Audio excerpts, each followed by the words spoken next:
ఒక రైతు పడే కష్టమేంటో ఒక రైతుకు మాత్రమే తెలుస్తుంది. చెమట చుక్కలని గింజల్లా మార్చి మన కడుపు నింపే రైతులను ఎక్కడికెళ్లినా దోచుకునే నీచులే తయారయ్యారు మన దేశంలో. నాటు వేయడానికి కొనుక్కునే గింజల దగ్గర నుండి ఆ పంటకు వాడే ఎరువుల వరకు అన్నీ కల్తీలే. ఆ కల్తీలు చేసిన ఎరువులకు విత్తనాలన్నిటికీ ఎక్కువ మొత్తంలో డబ్బులు దొబ్బుతూ రైతులను ముంచేవారే ఉన్నారు ఎక్కడైనా. అలాంటి రైతుల కష్టం తెలిసి ఓ ఐఏఎస్ ఆఫీసర్ చేసిన ఛాలెంజింగ్ రోల్ గురించి ఇప్పుడు ఈ వీడియోలో తెలుసుకుందాం. ఓ రోజు ఓ రైతు లుంగీ, పాత చొక్కా, మెడలో తువ్వాలతో ఒక పాత బైకుపై వచ్చి తన పంటకి ఎరువులు కొనుక్కెళ్లాలని కృష్ణా జిల్లాలోని ముదినేపల్లిలో ఓ ఎరువుల దుకాణానికి వెళ్లాడు. కాని ఎరువుల షాపు ఆ రోజు తెరవకుండా మూసివేసి ఉంది. దాంతో ఆ పక్కనే కొందరు రైతులను గమనించి వాళ్ల వద్దకెళ్లి, అన్నా, నేను ఇక్కడికి ఎరువుల కోసం వచ్చా అన్నా, మొదటిసారి పంట వేస్తున్నా, ఎరువుల ధరలు ఎలా ఉన్నాయో కొంచెం చెప్పండన్నా అంటూ వాళ్లతో కూర్చొని టీ తాగుతూ వాళ్ల దగ్గర ఎరువుల వివరాలన్నీ అడిగి తెలుసుకున్నాడు.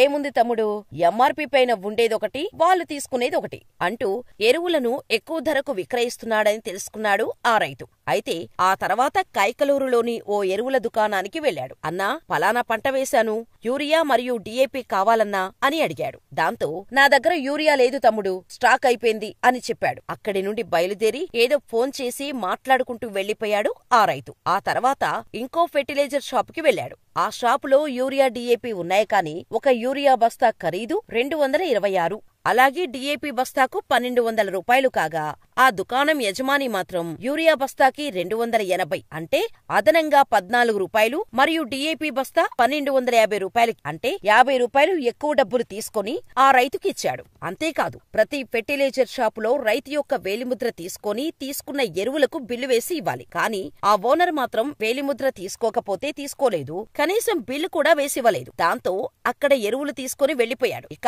అక్కడి నుండి వెళ్లిన ఆ రైతు 15 నిమిషాల్లో మళ్లీ వెనక్కి తిరిగి వచ్చాడు. ఏంటి తమ్ముడు, ఇంకేమైనా కావాలా అని అడిగాడు ఆ ఓనరు. దాంతో లేదన్నా, ఒక 5 నిమిషాలు మా వాళ్లు వస్తున్నారు అని చెప్పాడు. సరిగ్గా 5 నిమిషాల్లో ఒక 8 మంది ఆఫీసర్లు వచ్చి ఆ రైతుకు సెల్యూట్ చేశారు. దెబ్బకి ఆ ఓనర్కి ప్యాంటు తడిచిపోయింది. సీజ్ ది షాప్ అని ఆర్డర్లిచ్చాడు ఆ రైతు. అంతే, 2 నిమిషాల్లో ఆ ఓనర్ను బయటకు గెంటేసి ఆ ఫెర్టిలైజర్ షాపును సీజ్ చేసేశారు అధికారులు. ఆ తర్వాత వాళ్లను తీసుకుని ముందుగా యూరియా స్టాక్ లేదని చెప్పిన దుకాణానికి సంబంధించిన గోడౌన్ కు వెళ్లాడు. ఆ గోడౌన్లో టన్నుల కొద్దీ నిల్వ ఉన్న యూరియాను ప్రత్యక్షంగా చూశాడు ఆ రైతు. వెంటనే దాని ఓనర్ను పిలిపించి అతని కళ్ల ముందే సీజ్ చేయించాడు. ముందుగా వెళ్లి రైతులను అడిగి తెలుసుకున్న షాపు వద్దకు వెళ్లి సంబంధిత అధికారులను పిలిపించి తనకు వివరాలు చెప్పిన రైతుల ముందే ఈ షాపులో అధిక ధరకు ఎరువులు అమ్ముతున్నారు, వెంటనే చర్యలు తీసుకోండి అంటూ సంబంధిత అధికారులకి ఆదేశాలు ఇచ్చాడు ఆ రైతు. కాని అందరూ షాకై చూస్తున్నారు. ఇంతకీ ఎవరీ తమ్ముడు, అప్పుడొచ్చి వివరాలు అడిగారు,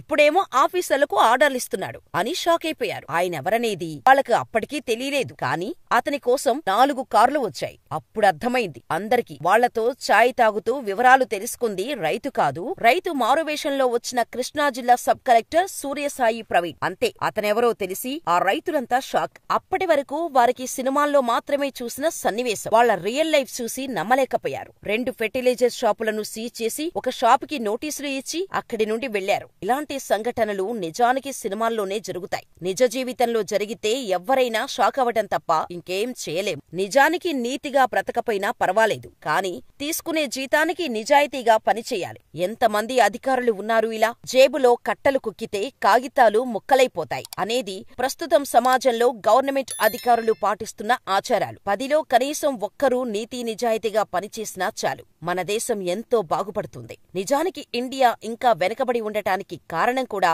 పేదలను దోచుకొని తినే పందుల్లా కోట్లల్లో ఆస్తులు కూడబెట్టుకున్న దిక్కుమాలిన అధికారులే. కాని నిజాయితీగా పనిచేసే, లంచాలు తిరస్కరించే, తప్పుని తప్పని చెప్పి తాట తీసే ప్రతి ప్రభుత్వ ఉద్యోగికి, అధికారికి మా ఛానల్ తరపున హార్ట్ఫుల్లీ థ్యాంక్స్.